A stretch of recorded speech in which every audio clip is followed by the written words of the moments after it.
ఈ నెల 14వ తేదీన బీసీ గర్జన కథన బేరికి కలిసి రావాల్సిందిగా కరీంనగర్ ఉమ్మడి జిల్లాలో ఉన్నటువంటి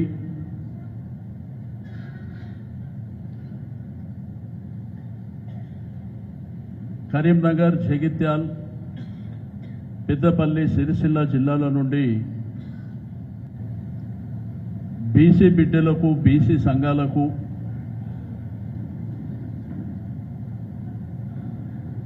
మా పార్టీ నాయకులకు, బీసీ ప్రొఫెసర్లకు, మేధావులకు అందరికీ రావాల్సిందిగా మీ అందరి తరపున మా అందరి పక్షాన ఆహ్వానం పలుకుతా ఉన్నాం. ఎందుకంటే రాష్ట్రంలో ఏం జరుగుతుందో మీకు బాగా తెలుసు. కాంగ్రెస్ ప్రభుత్వం మోసపూరితమైనటువంటి హామీలు ఇచ్చి కామారెడ్డి డిక్లరేషన్ అని చెప్పి ఆ రోజు బీసీ సమాజాన్ని, బీసీ బిడ్డల్ని మోసం చేసి మేము అధికారంలోకి వస్తే 42% రిజర్వేషన్ ఇస్తాం, రాజకీయ రిజర్వేషన్లు కానివ్వండి, విద్యా ఉద్యోగ రంగాల్లో కానివ్వండి, బీసీలకు పునరుద్ధరణకు కూడా పెద్ద ఎత్తున ప్రోత్సాహం ఇస్తాం, 1,00,000 కోట్ల బడ్జెట్ పెట్టి ప్రతి సంవత్సరానికి 20,000 కోట్లు ఇస్తామని మేనిఫెస్టోలో అలివిగానటువంటి హామీలన్నీ ఇచ్చి మా సమాజాన్ని నమ్మబలికి అధికారంలోకి వచ్చిన తర్వాత 20 మాసాలైంది. ఈ 20 మాసాలలో బడ్జెటు లేదు, మా బిడ్డల్ని ఆదుకున్నటువంటి సందర్భాలు లేవు. ప్రతి దాంట్లో మోసం చేయడమే కాకుండా ఆ రోజు హరీబరీగా అసెంబ్లీలో తీర్మానం చేశారు. 42% రిజర్వేషన్ల కోసం తీర్మానం చేసినప్పుడు మేము ఆ రోజే నేను, గంగుల కమలాకర్ గారు అసెంబ్లీలో మాట్లాడినాం. ఇది గతంలో ఎన్టీ రామారావు గారు తీర్మానం చేశారు, వైఎస్ రాజశేఖర రెడ్డి గారు తీర్మానం చేశారు, కేసీఆర్ గారు తీర్మానం చేశారు. ఈ తీర్మానం అయిన తర్వాత 9th షెడ్యూల్లో పెట్టాలంటే కేంద్ర ప్రభుత్వం ఒప్పుకుంటలేదు, మీదంతా డ్రామా అని చెప్పి చాలా స్పష్టంగా చెప్పినాం. కులగణన చేస్తామని చెప్పి ఆ కులగణననే పెద్ద తప్పుల తడక. దానికి డెడికేషన్ కమిషన్ విషయంలో కానీ, లేకపోతే బీసీ కమిషన్ విషయంలో కానీ, లీగల్ ఆస్పెక్ట్లో ఏది చూడకుండా హరీబరీగా తీర్మానం చేసి మరి ప్రెసిడెంట్ ఆఫ్ ఇండియాకు పంపించారు. అక్కడి నుంచి రిప్లై లేకముందే మళ్ళా ఆర్డినెన్స్ తీసుకొచ్చారు. అంటే బీసీలని మోసపుచ్చాలనేటువంటి ప్రయత్నంలో భాగంగా ఈ కార్యక్రమాలన్నీ చేశారు. ప్రెసిడెంట్ గారి దగ్గరికి తీర్మానం పోకముందే ఢిల్లీలో ధర్నా చేశారు.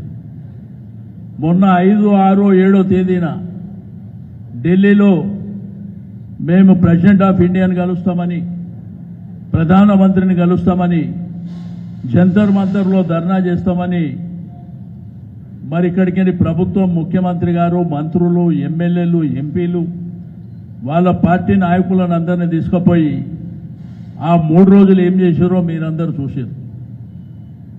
ఆ 3 రోజులు కూడా ప్రైమ్ మినిస్టర్ అపాయింట్మెంట్ అడగలే, ప్రెసిడెంట్ గారి అపాయింట్మెంట్ అడగలే.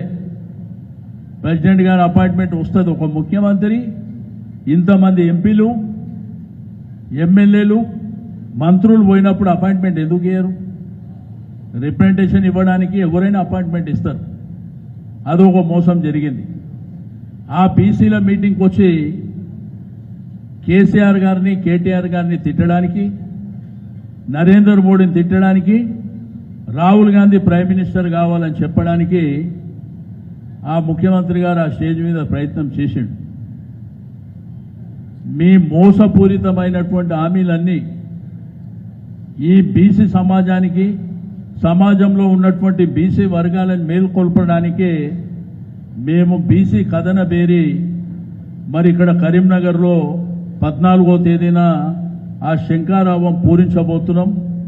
దానికి ముఖ్య అతిథిగా మా పార్టీ వర్కింగ్ ప్రెసిడెంట్ కేటీఆర్ గారిని మరి రావాల్సిందిగా చెప్పిన వెంటనే వారు కూడా ముఖ్య అతిథిగా ఆ కార్యక్రమానికి వస్తూ ఉన్నారు. రెండోది, కేసీఆర్ గారు ఏం చేసిండ్రు బీసీలకు, ఈ కాంగ్రెస్ ప్రభుత్వం ఏం చేసిందో చాలా అంశాలు చెప్పడానికి ఉన్నాయి. బీసీ గురుకుల పాఠశాలల నుంచి ఇంజనీరింగ్ కాలేజీలు, డిగ్రీ కాలేజీల వరకు బీసీ ఓవర్సీస్ స్కాలర్షిప్ కానివ్వండి, రైతు బంధు, రైతు బీమా కార్యక్రమాలు కానివ్వండి, కులవృత్తులను పెంపొందించడానికి చేసినటువంటి బ్రహ్మాండమైనటువంటి కార్యక్రమాలు కానివ్వండి, అట్లా అనేకమైనటువంటి కొన్ని లక్షల కోట్ల రూపాయల బడ్జెట్ బీసీల కోసం బీఆర్ఎస్ ప్రభుత్వం చేసింది. కానీ ఈ ప్రభుత్వం వచ్చిన తర్వాత 20 మాసాల నుంచి తిట్టడానికి టైం తప్ప ప్రజల కోసం టైం లేదు, సమాజం కోసం టైం లేదు, రైతాంగం కోసం టైం లేదు, నిరుద్యోగులైనటువంటి యువకుల కోసం టైం లేదు. కాబట్టి ఇవన్నీ ఎండగట్టడానికి, ప్రజల్ని చైతన్యవంతుడం చేయడానికి మా 13 నియోజకవర్గాలకు సంబంధించినటువంటి మా గౌరవ శాసనసభ్యులు, మాజీ శాసనసభ్యులు, మాజీ శాసన మండలి చైర్మన్లు, జిల్లా పరిషత్ చైర్మన్లు, మా నాయకత్వం, మా కార్యకర్తలు, నాయకులు పెద్ద ఎత్తున మరి 14వ తారీఖున కరీంనగర్లో ఈ కథన బేరికి రాబోతున్నారని చెప్పి నేను ఈ సందర్భంగా తెలియజేస్తా ఉన్నాను. ఈరోజు బీసీ సమాజం అంతా అవేరే ఉంది.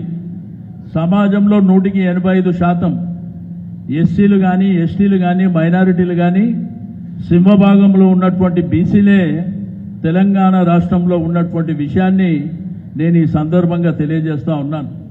తప్పకుండా మా డిమాండ్ల్లో ఒకటే, మా సమాజం డిమాండ్ల్లో ఒకటే, లోకల్ బాడీ ఎన్నికలు 42% రిజర్వేషన్లు అయిన తర్వాతనే ఎన్నికలకు పోతే మేము ఒప్పుకుంటాం. ఒకవేళ పార్టీల పరంగా ఇస్తాము అని అంటే మిమ్మల్ని పొందబెట్టడం ఖాయం అని చెప్పి, పార్టీల పరంగా ఇవ్వడానికి మేము బిచ్చపోలవా, బిచ్చమెత్తుకోనికి వచ్చినామా? మాకు చట్టపరంగా కావాలి. చట్టసభల్లో చట్టపరంగా మా రిజర్వేషన్లు రైట్ రాలుగా కావాలని కోరుకునేటువంటి సమాజం. మరి మాకు మా సమాజంలో ఉన్నటువంటి ప్రతి వర్గం కూడా మాకు కావాల్సింది విలువలను కోసం పోరాటం చేసేటువంటి వ్యక్తులం, సమాజంలో మాకంటూ గుర్తింపు కోసం పోరాటం చేసేటువంటి వ్యక్తులం. కాబట్టి ఈ 10 సంవత్సరాల కాలంలో ఒకప్పుడు తెలంగాణ గ్రామీణ ప్రాంతంలో, పట్టణ ప్రాంతాలలో చదువు తక్కువ ఉండే. కేసీఆర్ గారు పుణ్యమా అంటూ 10 సంవత్సరాలలో మరి బ్రహ్మాండంగా చదువుకొని మా పిల్లలు అవేరై ఉన్నారు. వాళ్ళ హక్కుల కోసం అడిగేటువంటి పరిస్థితుల్లో మరి సమాజం ఉన్నటువంటి సందర్భం. కాబట్టి మేమందరం ఇక్కడ ఉన్నటువంటి నాయకత్వం, రాష్ట్ర వ్యాప్తంగా మా నాయకులందరం కలిసి ఇక్కడికి రావడం జరిగింది. 14వ తారీఖు నాడు జరిగే సభ కోసం, ఏర్పాట్ల కోసం మా ముఖ్య నాయకులను కలుసుకోవడానికి ఈరోజు కరీంనగర్కు రావడం జరిగింది. తప్పకుండా కాంగ్రెస్ పార్టీని ప్రజలు పొందబెట్టడానికి సిద్ధంగా ఉన్నారు. సేమ్ టైం బీసీ సమాజం కూడా మిమ్మల్ని మరి ఇక్కడ ఉన్నటువంటి రాష్ట్రంలో ఉన్నటువంటి బీసీ సమాజం కూడా తప్పకుండా మీ మోసాలను గమనించి మీకు తగిన బుద్ధి చెప్పడానికి, మాట్లాడితే మీరు బీజేపీని ఎందుకు అంటలేరని మాట్లాడుతూ, కామారెడ్డి డిక్లరేషన్ ఇచ్చినప్పుడు మీరు బీజేపీ గురించి మాట్లాడినరా? బీఆర్ఎస్ పార్టీ చేయలేదు, మేము చేస్తాం. మీరు ఎట్లా చేస్తారు? ఇది 9th షెడ్యూల్లో పెట్టకుండా అంటే మాది 140 ఏళ్ల చరిత్ర ఉంది కాంగ్రెస్ పార్టీకి, మేము ఎట్టి పరిస్థితుల్లో చేస్తామని చెప్పి ఇప్పుడేమో నంగనాచి మాటలు చెప్పి మీరు ఎందుకు వస్తలేరని మేము అసెంబ్లీలో చెప్పినాం. యునానిమస్గా మేము ఈ రిజర్వేషన్లకు సపోర్ట్ చేస్తున్నాం. కానీ 42% చట్టసభల ద్వారా రిజర్వేషన్ వచ్చిన తర్వాతనే ఎలక్షన్కు పోవాలని చెప్పి మేము డిమాండ్ చేసినాం. ఆ రోజే మేము యునానిమస్గా సపోర్ట్ చేస్తామన్నాం, చేసినాం. ఎట్టి పరిస్థితుల్లో చట్టసభల్లో 9th షెడ్యూల్లో పెట్టకుండా పార్లమెంట్లో చట్టం రాకుండా మీరు ఎన్నికలకు పోతే మాత్రం తప్పకుండా కర్రు కాల్చి వాత పెట్టడానికి ఈ సమాజం అంతా సిద్ధంగా ఉందని చెప్పి నేను ఈ సందర్భంగా తెలియజేస్తా ఉన్నాను. ఎందుకంటే బీసీ సమాజంలో ఉన్నటువంటి ప్రతి ఒక్కరు కూడా చిన్న పిల్లల నుంచి పెద్దవాళ్ళకు కూడా అందరికి అర్థమైంది ఈ ప్రభుత్వం మోసాలు.